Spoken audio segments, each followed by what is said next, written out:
दोस्तों, इमेजिन कीजिए एक ऐसी दुनिया जहां सुबह की कॉफी से पहले आपको अपने पड़ोसी से नहीं बल्कि एक भूखे ज़ॉम्बी से बचना पड़े।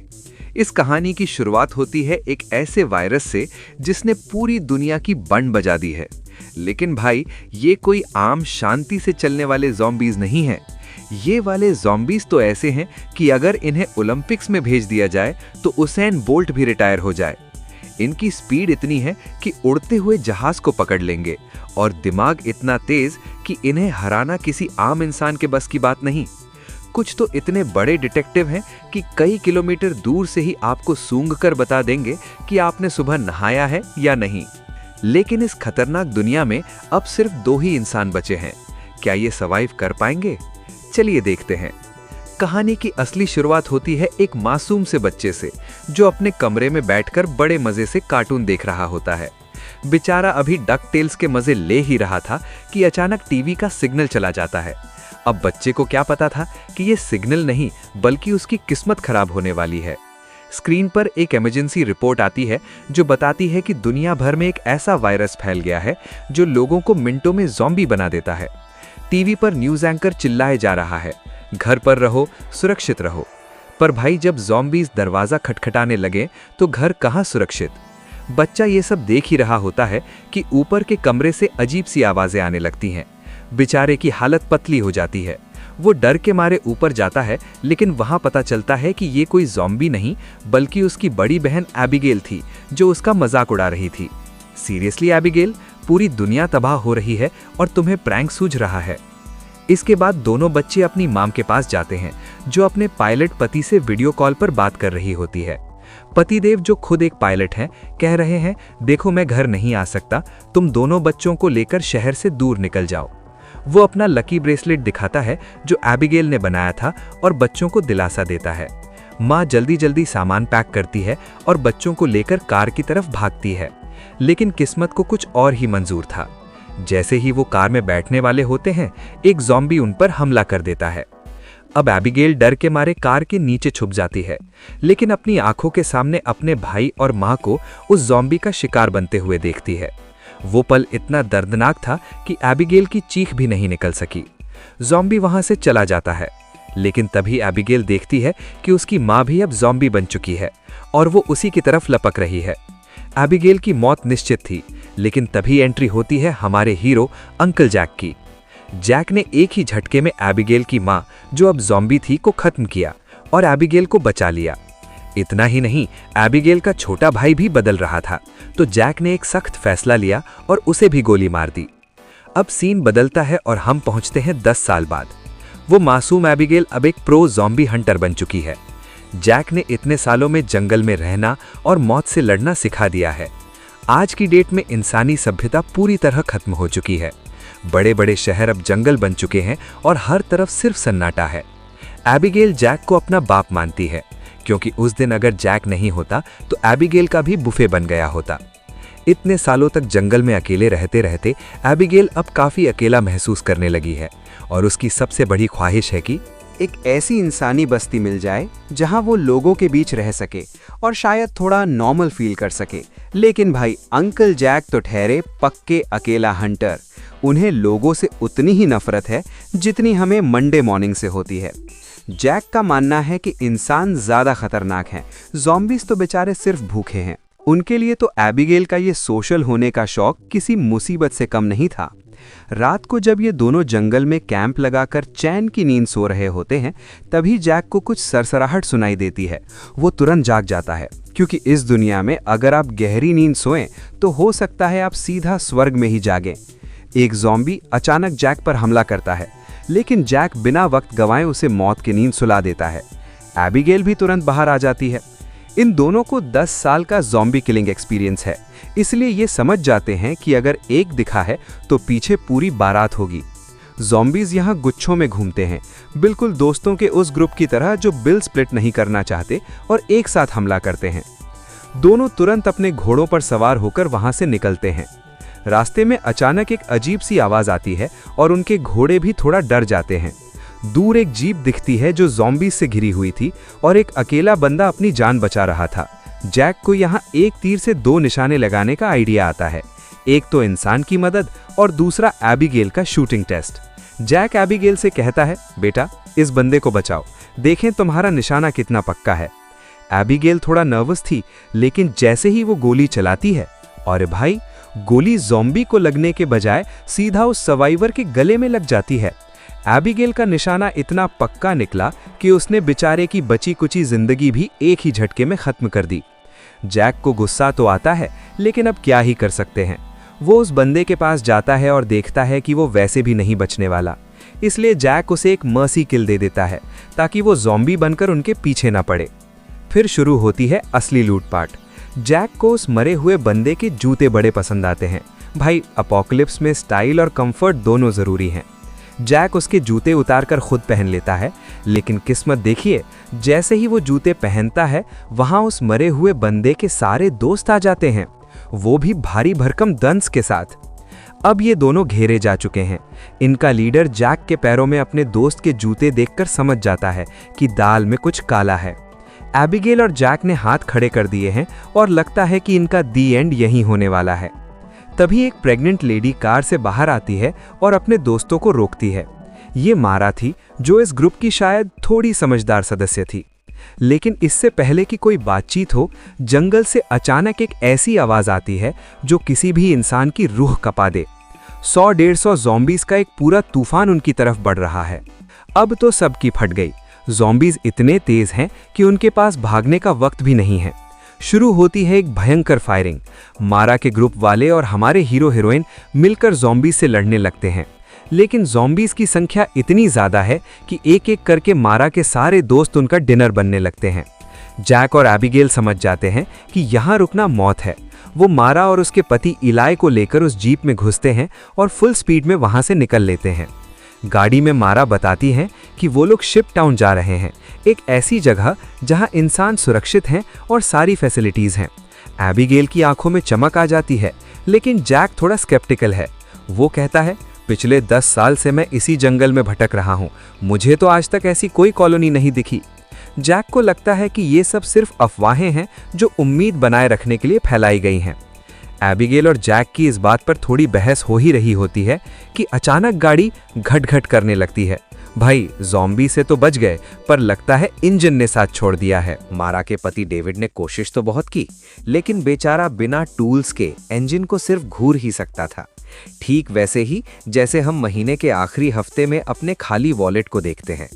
अब रास्ता लंबा था और ज़ॉम्बीज का खतरा पीछे, इसलिए इन सब ने मिलकर फैसला किया कि गाड़ी को वहीं छोड़ना और पैदल यात्रा शुरू करना ही अक्लमंदी है।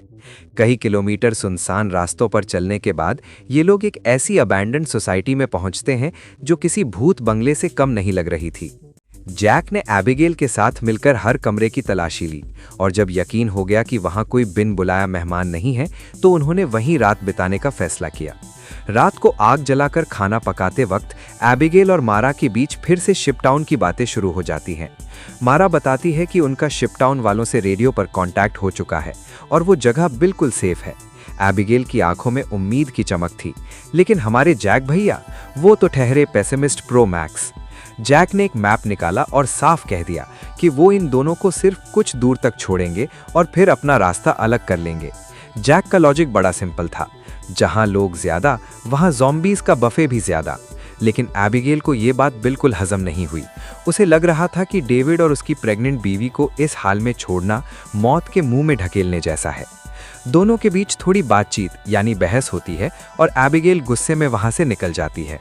वहीं दूसरी तरफ वो काले चेहरे वाला अल्फा ज़ॉम्बी इतना खतरनाक डिटेक्टिव निकला कि उसने एबिगेल की गाड़ी को सूंघते सूंघते उस जगह का पता लगा लिया जहां उन्होंने गाड़ी छोड़ी थी। इसका मतलब साफ था, ज़ॉम्बीज अब इनका पीछा करने में पीएचडी कर चुके हैं। अगली सुबह एबिगेल बिल्डिंग की छत पर बैठकर अपने बचपन की फोटोज देख रही होती है। शायद ये याद करने की कोशिश कर रही थी कि नॉर्मल जिंदगी कैसी होती थी। तभी उसे नीचे पेड़ों के बीच अजीब सी हलचल दिखती है। एबिगेल तुरंत समझ जाती है कि पार्टी शुरू होने वाली है। वो सबको वार्न करने के लिए नीचे भागती है, लेकिन सीढ़ियों पर ही एक ज़ॉम्बी उस पर हमला कर देता है। एबिगेल ने यहाँ अपना एक्शन अवतार दिखाया और ज़ॉम्बी को धक्का देकर सीढ़ियों से नीचे फेंक दिया, लेकिन इस चक्कर में वो खुद भी गिरने वाली थी। शाबाश जैक। जैक ने सही वक्त पर एबिगेल का हाथ पकड़कर उसे बचा लिया। तभी बाहर से धमाकों की आवाजें आने लगती हैं। जैक ने रात को जो बेल्स और ट्रैप्स लगाए थे वो काम कर गए, लेकिन ज़ॉम्बीज इतनी संख्या में है कि ट्रैप्स भी कम पड़ रहे हैं। एबिगेल को अचानक याद आता है कि पास ही एक पुराना एयरपोर्ट है जहां उसके पापा पायलट हुआ करते थे। वो कहती है कि शायद वहां कोई प्लेन मिल जाए जिससे वो उड़कर शिप टाउन पहुंच सके। जैक को पहले तो ये आइडिया थोड़ा ओवर द टॉप लगता है, क्योंकि एयरपोर्ट एक खुली जगह है जहां ज़ॉम्बीज को टारगेट मिलना आसान है, लेकिन एबिगेल की जिद के आगे उसे झुकना ही पड़ा। जब ये लोग एयरपोर्ट पहुंचते हैं तो पहले तो वहां सन्नाटा दिखता है। जैक एबिगेल का मजाक उड़ाते हुए कहता है, बेटा प्लेन कहाँ है, चिड़िया उड़ गई। लेकिन जैसे ही वो एक गराज का दरवाज़ा खोलते हैं, उनकी किस्मत चमक जाती है। वहाँ एक छोटा लेकिन सही सलामत प्लेन खड़ा था। सबके चेहरे पर ऐसी खुशी आई जैसे किसी को लॉटरी लग गई हो। डेविड, जो खुद एक मैकेनिक है, प्लेन चेक करके बताता है कि उसे स्टार्ट करने में बस 10-15 मिनट लगेंगे। जैक और एबिगेल सप्लाईज ढूंढने के लिए कंट्रोल टावर पर जाते हैं। जैक अपनी दूरबीन निकालता है और जो नज़ारा वो देखता है उसके होश उड़ जाते हैं। सैकड़ों ज़ॉम्बीज का एक भयानक तूफान जंगल से निकलकर सीधा एयरपोर्ट की तरफ भागे चले आ रहे हैं। अब उनके पास सिर्फ 15 मिनट हैं और मौत उनके बिल्कुल करीब। जैक तुरंत कंट्रोल टावर से नीचे की तरफ किसी ओलंपिक स्प्रिंटर की तरह भागता है और एबिगेल को चिल्लाकर कहता है कि वो प्लेन स्टार्ट करें। अब हमारी एबिगेल दीदी की हालत उस बच्चे जैसी थी जो साल भर नहीं पढ़ा और एग्जाम हॉल में बैठकर ए फॉर एप्पल ढूंढ रहा है। उसने वहां रखी मैनुअल उठाई और उसे ऐसे पलटने लगी जैसे कोई किचन में पहली बार पनीर की सब्जी बनाने की रेसिपी देख रहा हो। उसके पापा पायलट थे तो थोड़ी बहुत उम्मीद थी कि डीएनए अपना काम करेगा, वरना इनकी फ्लाइट तो सीधा ऊपर वाले के पास ही होने वाली थी। वहीं बाहर हमारे जैक भैया ने अपना रैम्बो अवतार ऑन कर लिया था। ज़ॉम्बीज का तूफान एयरपोर्ट की रनवे पर ऐसे भागा चला आ रहा था जैसे किसी मॉल में 90% डिस्काउंट की सेल लगी हो। जैक उन पर गोलियां ऐसे बरसा रहा था जैसे दिवाली पर पटाखे फोड़ रहा हो। एक एक करके ज़ॉम्बीज का गेम ओवर हो रहा था, लेकिन इनकी संख्या इतनी थी कि जैक की गन भी कह रही होगी, भाई थोड़ा रहम करो। तभी एबिगेल ने जैसे ही इंजन स्टार्ट किया, प्लेन ने एक ऐसा जोर का झटका खाया जैसे मंडे मॉर्निंग को हमें अलार्म देता है। प्रोपेलर घूमने लगा, लेकिन किस्मत देखो, प्लेन अभी स्पीड पकड़ ही रहा था कि सैकड़ों ज़ॉम्बीज रनवे पर मैराथन शुरू कर चुके थे। एक भुक्कड़ ज़ॉम्बी तो इतना चिपकू निकला कि वो प्लेन के दरवाजे तक पहुंच गया और बिना टिकट अंदर घुसने की कोशिश करने लगा। जैक ने बिना देर किए उसे वहीं परलोक का वन वे टिकट थमा दिया और उसे धक्का देकर रनवे पर फेंक दिया। फाइनली एबिगेल ने प्लेन को हवा में ऐसे उड़ा लिया जैसे कोई एक्सपर्ट पायलट हो। प्लेन के अंदर का माहौल ऐसा था जैसे किसी ने कुबेर का खजाना ढूंढ लिया हो। डेविड और मारा के चेहरे पर वो सुकून था जो हमें महीने की 1 तारीख को सैलरी देखकर मिलता है। उन्हें लग रहा था कि बस अब कुछ देर की बात है और वो शिप टाउन पहुंचकर हैप्पी एंडिंग मनाएंगे। प्लेन से अजीब सी आवाजें आने लगी और इंजन से काला धुआं निकलने लगा जैसे कोई पुराना ट्रक पहाड़ी पर चढ़ने की कोशिश कर रहा हो। बेचारा प्लेन भी क्या करे, 10 साल से एक ही जगह खड़ा खड़ा वो भी रिटायरमेंट के सपने देख रहा था और इन लोगों ने उसे जबरदस्ती हवा में भेज दिया। अचानक एक जोर का धमाका होता है और प्लेन का इंजन पूरी तरह स्ट्राइक पर चला जाता है। जैक तुरंत कंट्रोल संभालता है और एक इमरजेंसी क्रैश लैंडिंग करने की कोशिश करता है। प्लेन पेड़ों से टकराता हुआ ऐसे जमीन पर गिरा जैसे कोई अनाड़ी ड्राइवर गाड़ी पार्क कर रहा हो। शुक्र है कि इन लोगों की किस्मत प्रो मैक्स थी, इसलिए सबकी जान बच गई। लेकिन प्लेन अब किसी कबाड़ी की दुकान के लायक ही बचा था। इन सबको थोड़ी बहुत चोटें आई थीं, पर रुकने का वक्त नहीं था। अब फिर से वही पुरानी कहानी, पैदल यात्रा शुरू। कई घंटे तक जंगल में भटकने के बाद रात के अंधेरे में ये लोग एक पुराने रेलवे स्टेशन पर पहुंचते हैं जो किसी हॉरर मूवी के सेट जैसा लग रहा था। वहां एक खाली ट्रेन के डिब्बे में ये लोग थोड़ा सुकून लेते हैं। जैक मैप निकालता है और बताता है कि शिप टाउन यहां से सिर्फ 2 दिन की दूरी पर है, लेकिन शर्त यह है कि रास्ते में कोई नया पंगा न हो जाए। रात को जब सब सो रहे होते हैं, मारा जैक के पास आती है और उसे इमोशनल मक्खन लगाने की कोशिश करती है। जैक थोड़ा भावुक हो जाता है और बताता है कि 10 साल पहले उसे अपनी ही पत्नी को टाटा बाय बाय कहना पड़ा था क्योंकि वो ज़ॉम्बी बन चुकी थी। तभी से जैक का दिल पत्थर का हो गया है। लेकिन दोस्तों, असली ट्विस्ट तो यहाँ है। मारा का पति डेविड एक कोने में बैठकर अपने पैर का जख्म ऐसे छुपा रहा था जैसे हम बचपन में रिपोर्ट कार्ड छुपाते थे। उसके पैर पर एक ज़ॉम्बी के काटने का निशान था। डेविड ने ये बात सबसे छुपाई है क्योंकि वो मरना नहीं चाहता, लेकिन उसे पता है कि उसका ज़ॉम्बी ट्रांसफॉर्मेशन डाउनलोड हो रहा है। अगली सुबह ये लोग फिर से सफर शुरू करते हैं। डेविड की हालत ऐसी हो गई थी जैसे किसी ने उसका चार्जिंग निकाल लिया हो। जैक की नज़र सीआईडी के एसी की प्रद्युमन से भी तेज थी। उसे डेविड की हरकतों पर शक होने लगता है। जैक उसे एक तरफ ले जाता है और डेविड की चोरी पकड़ी जाती है। जैक तुरंत अपनी गन डेविड की कोशिश में तान देता है और कहता है, बेटा अब तुम्हारा पैकअप होने वाला है। डेविड गिड़गिड़ाने लगता है कि वो किसी को नुकसान नहीं पहुंचाएगा। रात होते होते इन्हें जंगल के बीच एक पुराना घर दिखता है जहां लाइट जल रही थी। जैक गन लेकर दबे पांव आगे बढ़ता है, लेकिन जैसे ही वो गेट के पास पहुंचता है, अचानक चारों तरफ से ऐसी लाइट्स जलती हैं जैसे कोई डीजे नाइट शुरू होने वाली हो। एक स्पीकर से भारी आवाज आती है, अपने वेपन्स नीचे रखो वरना गोलियों का बुफे शुरू हो जाएगा। एक गुस्से वाला बुढ़ा आदमी शॉटगन लेकर बाहर निकलता है। एबिगेल हाथ ऊपर करके कहती है कि वो सिर्फ शरणार्थी है, डाकू नहीं। वो आदमी उन्हें अंदर तो ले जाता है, लेकिन क्या ये बुढ़ाओ इनका दोस्त है या दुश्मन? अंदर जाते ही बुढ़ऊ भैया अपनी ट्रू आइडेंटिटी रिवील करते हैं। वो कहते हैं कि वो कोई डाकू नहीं बल्कि एक साइंटिस्ट हैं। अब भाई ज़ॉम्बी अपोकलिप्स में साइंटिस्ट मिलना मतलब किस्मत की लॉटरी लगना या फिर मौत का इनविटेशन। बुढ़ऊ चाचा ने इनका स्वागत ऐसे किया जैसे कोई दूर के रिश्तेदार शादी में आए होंगे। उन्होंने एक से बढ़कर एक पकवान परोसे, ब्रोकली, टमाटर और पता नहीं क्या क्या। हमारी एबिगेल दीदी और जैक भैया तो खाने पर ऐसे टूटे जैसे उन्होंने पिछले 10 सालों से सिर्फ हवा खाकर गुजारा किया हो। डेविड बेचारा भी पेट भर के खा रहा था, पर उसके दिमाग में टेंशन का लोडिंग बार चल रहा था, क्योंकि उसे पता था कि उसका ज़ॉम्बी वायरस धीरे धीरे इंस्टॉल हो रहा है। खाना खाने के बाद साइंटिस्ट ने उन्हें ठंडी ठंडी ड्रिंक्स दी। सब बड़े सुकून से बैठकर बातें कर रहे थे। तभी साइंटिस्ट ने अपनी फिलॉसफी झाड़ना शुरू किया। वो कहता है कि ये वायरस बुरी चीज नहीं है, बल्कि इंसान का सॉफ्टवेयर अपडेट है। उसके हिसाब से कमजोर लोग खत्म हो जाएंगे और ताकतवर लोग ज़ॉम्बी बनकर दुनिया पर राज करेंगे। ये सुनते ही हमारे हीरोज की कॉमन सेंस की बत्ती जल गई। उन्हें समझ आ गया कि ये बूढ़ा सिर्फ गुस्सैल नहीं बल्कि फुल ऑन साइको है, जो ज़ॉम्बीज की टीम का चीयर लीडर बनना चाहता है। तभी डेविड की हालत खराब होने लगती है और वो बाथरूम की तरफ भागता है। शीशे में जब उसने अपना शरीर देखा तो उसकी ज़ॉम्बी ट्रांसफॉर्मेशन की फाइल 90% डाउनलोड हो चुकी थी।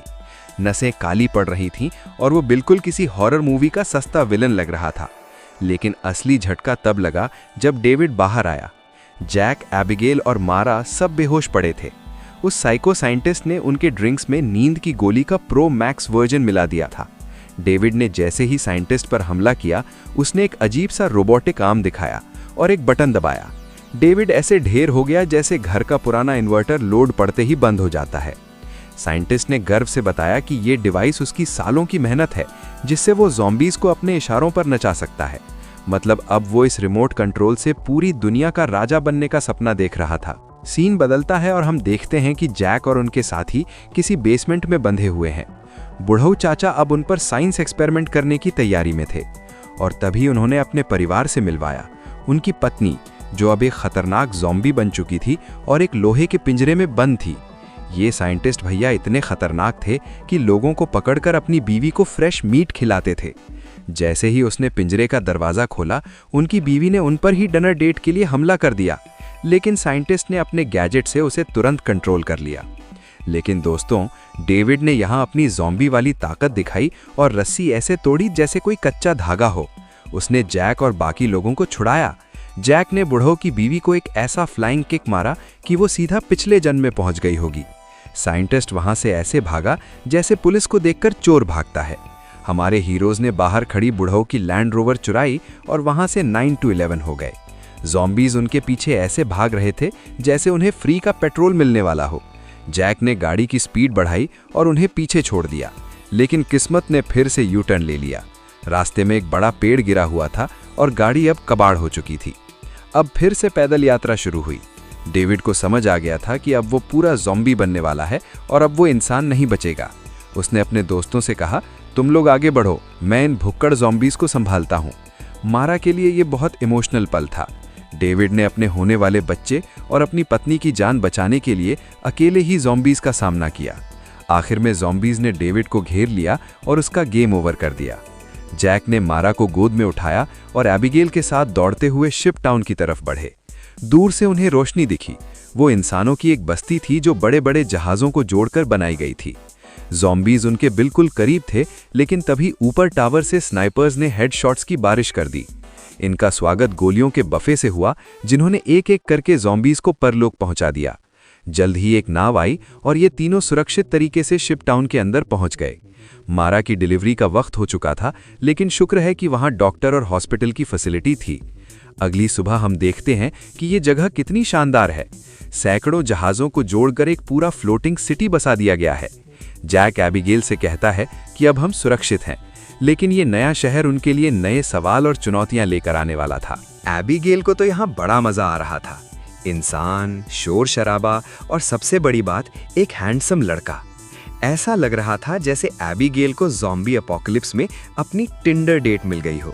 दोनों के बीच थोड़ी नोकझोंक और थोड़ा रोमांस चल ही रहा था कि तभी एबिगेल की नजर एक ऐसी जगह पर पड़ती है जिसे देखकर किसी की भी फटी की फटी रह जाए।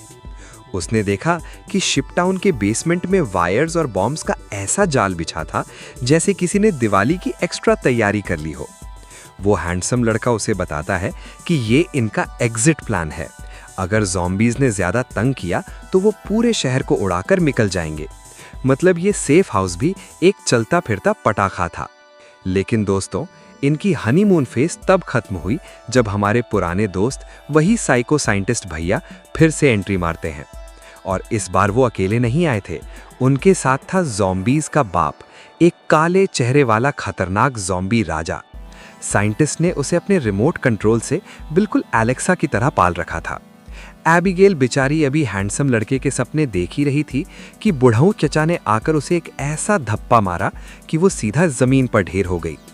जैक भैया ने जैसे ही ये देखा, उनका घायल रिटर्न्स वाला गुस्सा जाग गया। वो साइंटिस्ट पर ऐसे झपट्टे जैसे सेल में आखिरी आईफोन बचा हो।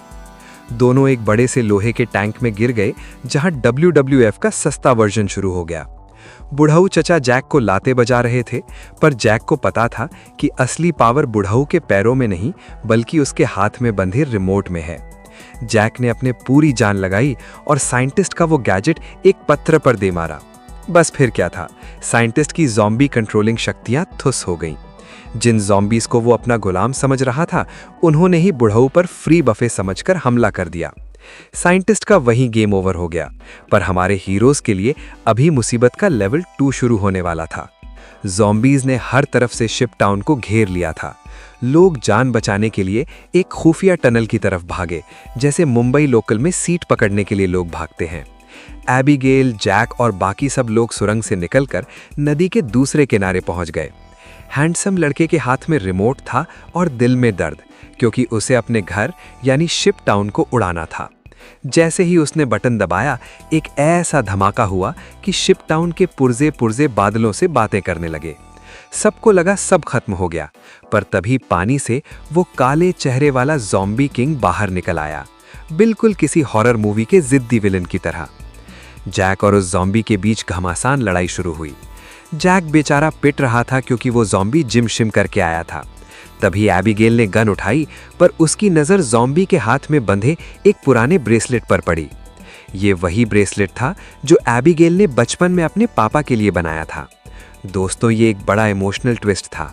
वो खतरनाक ज़ॉम्बी कोई और नहीं बल्कि एबिगेल का अपना सगा बाप था। एबिगेल की आंखों में आंसू थे, पर उसे पता था कि उसका बाप अब इंसान नहीं रहा बल्कि एक मौत की मशीन बन चुका है जो जैक और बाकी सबको मार डालेगा। भारी मन से एबिगेल ने ट्रिगर दबाया और अपने ही बाप को हमेशा की नींद सुला दिया। जैक और एबिगेल एक दूसरे के गले लगे। उन्हें दुख था पर सुकून भी कि आखिरकार ये मौत का खेल खत्म हुआ। अगली सुबह हम देखते हैं कि मारा ने एक प्यारी सी बेटी को जन्म दिया है।